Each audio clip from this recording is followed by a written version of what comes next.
Nnabagereka wa Buganda Sylvia Najjinda Mutebi akubirizza abazadde okulabirira abaana baabwe okulaba nti tebafuna bizibu nga okukabasanyizibwa nga bwe guli ensangi zino.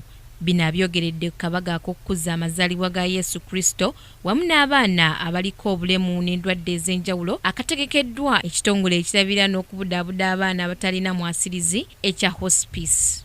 Oba mwana wo, oba mwana wa muliraanwa, oba mwana wa muganda wo, omufaako buli lunaku, si Christmas yokka naye buli lunaku okulaba nti omwana oyo ali bulungi, ali emmere, ayambala bulungi, kugamba nga tebamusobyako ng'ebyennaku zino bibiri.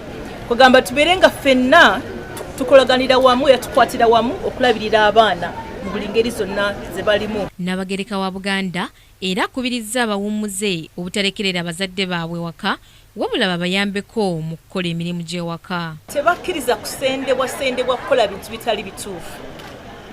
Bawulirize bazadde baabwe bye babagamba okukola, babeereko ne kye bakola.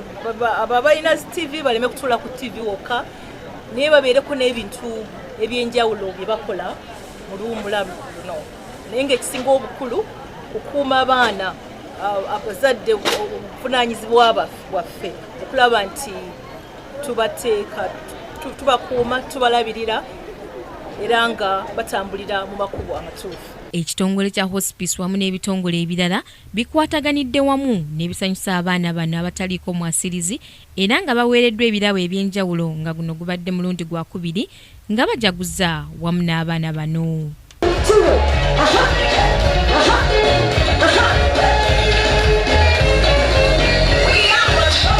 Samlanifa ne Kakrenald, KTV amalindirire.